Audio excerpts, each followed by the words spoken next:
வணக்கம். இது உங்கள் பொலிட்டிக்கல் பார்க். நான் உங்கள் நண்பன். இன்றைய தினத்துல 1972 எம்ஜிஆர் சாருக்கு ஏற்பட்ட அதே நிலைமை தான் இன்னைக்கு தளபதியான விஜய் அவர்களுக்கு 2026 ஏற்பட்டிருக்கு அப்படின்னு சொன்னா நீங்க நம்புவீங்களா? நம்பிதான் ஆகணும். ஏன்னு கேட்டீங்கன்னா 1972 திமுகவிலிருந்து வெளியே வந்த எம்ஜிஆர் அவர்கள் அதிமுக அப்படின்னு சொல்லிட்டு ஒரு கட்சி ஆரம்பிச்சாரு. அந்த கட்சி இன்னைக்கு வரைக்கும் நிலைச்சிருக்கு. அன்னைக்கு ஆரம்பிக்கும் போது ஏற்பட்ட அந்த தடங்கள் 72 77 வரைக்கும் 5 வருஷம் தொடர்ந்து அவருக்கு சோதனைகளும் வேதனைகளும் அவதூறுகளும் பயங்கரமான ஒரு மன உளைச்சலும் ஏற்படுத்தினாங்க. அதே விஷயத்த இந்த 3 மாசத்துல விஜய் அவர்கள் சந்திச்சிருக்காருன்னு சொன்னா நீங்க நம்புவீங்களா? 5 வருஷம் அவர் பட்ட அவமானங்களை வெறும் 5 மாசத்துல விஜய் அவர்கள் பட்டிருக்காரு அப்படின்னு சொன்னா நீங்க நம்பிதான் ஆகணும். ஏன்னு கேட்டீங்கன்னா அவ்வளவு அவதூறுகள், அவ்வளவு ஒரு கேவலமான ஒரு செயல்கள், அவ்வளவு ஒரு கீழ்த்தரமான ஒரு விமர்சனங்கள், அந்த இது எல்லாத்தையும் தாண்டி அந்த கட்சி மூலியமா, அடுத்தது பாத்தீங்கன்னா தொண்டர்கள் மூலியமா, அடுத்தது பாத்தீங்கன்னா எதிர்கட்சிகள் மூலியமா, அடுத்தது வலைதளங்கள் மூலியமா, விமர்சகர்கள் மூலியமா, அப்புறம் பாத்தீங்கன்னா ரசிகர்கள் மூலமா, இன்னும் நிறையான்னு சொல்லிட்டு எல்லாமே கலந்து விஜய் சாரை அடிச்சுக்கிட்டு இருக்கிற இந்த நேரத்துல ஒரு பெரிய வெடிகுண்டு தூக்கி தலைமையில போட்ட மாதிரி ஒரு நியூஸ் என்னன்னு பாத்தீங்கன்னா, கடந்த 24ஆம் தேதி செங்கல்பட்டு குடும்ப நல மகளிர் ஸ்டேஷனுக்கு ஒரு கம்ப்ளைண்ட் வருது. அது என்னன்னு பார்த்தீங்கன்னா அதுதான் பகீரை கிளப்பக்கூடிய ஒரு கம்ப்ளைண்ட் அப்படின்னு சொல்லப்படுது. அது சங்கீதா அவர்கள், விஜய் சாருடைய காதல் மனைவியான சங்கீதா அவர்கள் தான் அந்த செய்தியை கொடுத்துருக்காங்க. அது என்னன்னு பார்த்தீங்கன்னா, எனக்கும் திரு விஜய் அவர்களுக்கும் விவாகரத்து வேணும் அப்படின்னு சொல்லிட்டு அனுப்பிச்சிருக்கிறாங்க. அது இப்போ பூதாகரமா ஆயிருக்கு. அது முக்கியமா கீழே மென்ஷன் பண்ணிக்கிறாங்க. என்னன்னு பாத்தீங்கன்னா, இது நாங்க பர்சனலா அணுகிறோம். இதன் மூலியமா எந்த டிபேட்லயோ, எந்த ஒரு விவாதத்திலையோ, வேற எதுலையோ இதை கலந்துரையாடலையோ எதையும் இதில் கலத்தக்கூடாது. ஏன்னு கேட்டீங்கன்னா, நானும் அண்டு நீதிபதி அவர்களும் அண்டு வக்கீல் அவர்களும் அன்று பாத்தீங்கன்னா என்னுடைய கணவரான விஜய் அவர்களும் நாங்க 4 பேரே பேசி தீர்த்துக்குவோம். அதனால நீங்க யாருமே இதை தாய் விடாதீங்கன்னு சொல்லிட்டு அந்த அம்மா விலாவரியே எழுதி விட்டுருக்கு.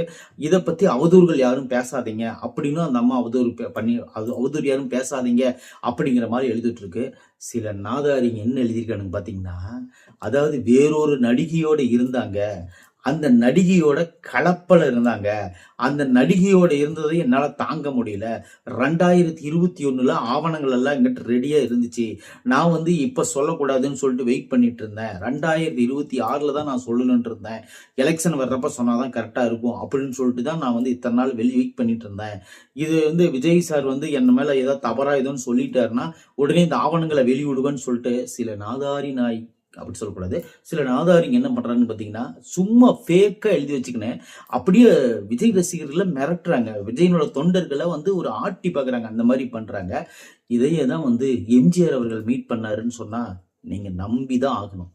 ஏன்னு கேட்டீங்கன்னா, எம்ஜிஆர் அவர்கள் ஜானகி அம்மாவை மேரேஜ் பண்ணும்போது இந்த பிரச்சனை தான் இருந்துச்சு. பண்ணும்போதில்ல, பண்ணி முடிச்சதுக்கு அப்புறம் அவர் ஒரு செலிபிரிட்டி ஆயிடுறாரு.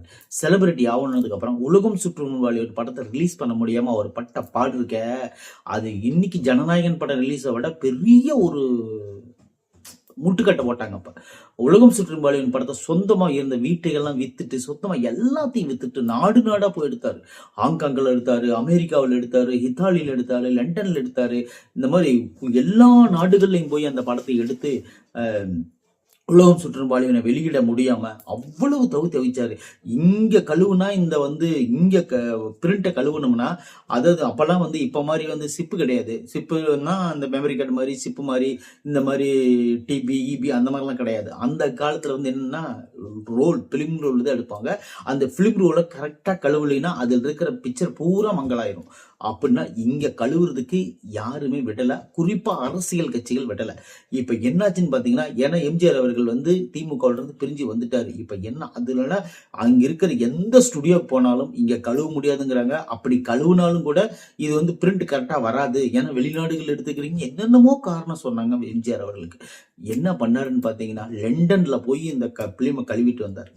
அந்த மாதிரி ஒரு நெருக்கடியான சூழ்நிலை எம்ஜிஆர் அவர்களுக்கு. அதாவது கிட்டத்தட்ட பாத்தீங்கன்னாலும் நாடோடி மன்னன் படம் எடுக்கும்போது எம்ஜிஆர் அவர்கள் என்னென்ன ஒரு கஷ்டத்தை பட்டாரோ தன்கிட்ட இருக்கிற எல்லா பணத்தையும் போட்டு ஓடுனா மன்னன் ஓடலைன்னா நாடோடி அப்படின்னு போனார் பார்த்தீங்களா.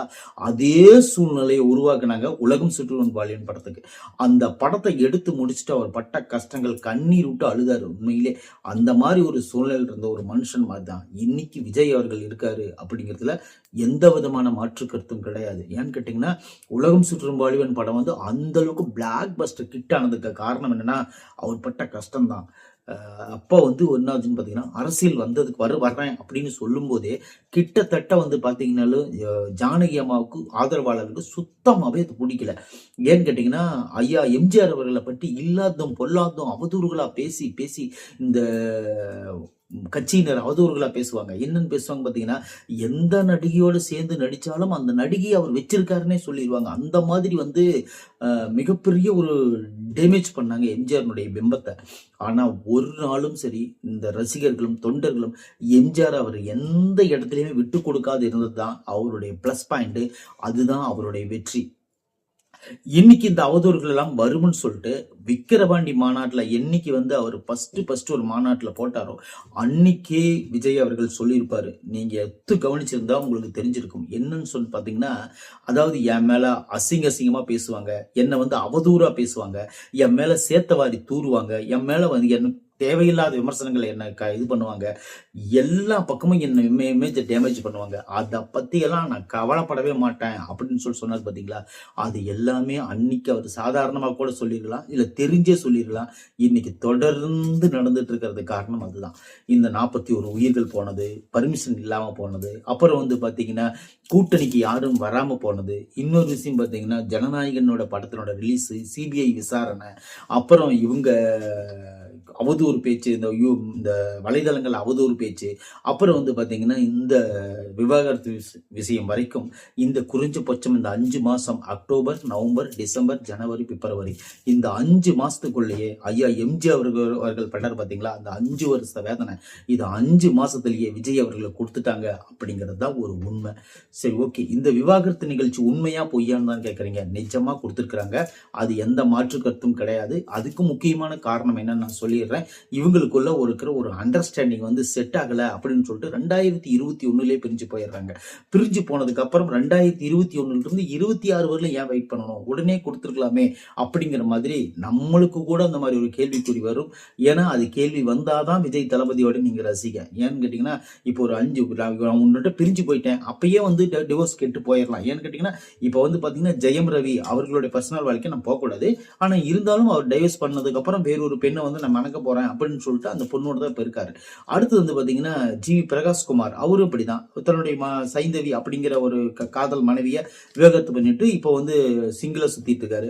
இதே போலதான் அதாவது பாலிவுட்ல இருந்து ஹாலிவுட்ல இருந்து எல்லா வுட்லயும் விவாகரத் அப்படிங்கிறது ஒரு சினிமா பிரபலங்களுக்கு வந்து ஒரு சர்வ சாதாரணமான ஒரு நிகழ்ச்சி. அது வந்து ஒரு பெரிய ஒரு அதாவது என்ன சொல்றது, ஒரு லைஃப்ல வந்து சீக்கிரம் வந்து பிரிஞ்சிருவாங்க அப்படிங்கிறதுக்கு ஒரு காரணம். இதே போலதான் நிறைய இடத்துல நடந்திருக்கு. ஐயா பிரபு குஷ்பு பத்தி பேசாத பேச்சா அந்த தமிழகம். அடுத்தது வந்து பாத்தீங்கன்னா ஐயா ரஜினிகாந்த் அவர்களை பேசாததா, அடுத்தது வந்து விஜயகாந்த் சார பேசாததா, அப்புறம் இது மாதிரி பெண்களை வந்து ஹீரோக்களோட கமெண்ட் பண்ணி பேசுறது, அந்த நடிகைகளை வந்து ஈஸியா வந்து அவதூறா பேசி விட்டுறது, இதெல்லாம் வந்து ஒரு கிசுன்னு பேசுவாங்க பாத்தீங்களா. அந்த கிசுக்குள்ள இதுவும் ஒண்ணு. நிறைய இடத்துல கிசு பேசுவாங்க. அதையெல்லாம் தாண்டி தான் நம்ம வந்தாகணும். ஏன்னு கேட்டீங்கன்னா இப்ப இருக்கிற சூழ்நிலையில வந்து இப்ப அரசியல் களம் ஓடிட்டு இருக்கு. இந்த அரசியல் களத்துக்கு நம்மளுக்கு என்ன தேவை அப்படிங்கறத நம்ம பார்க்கப்படுது.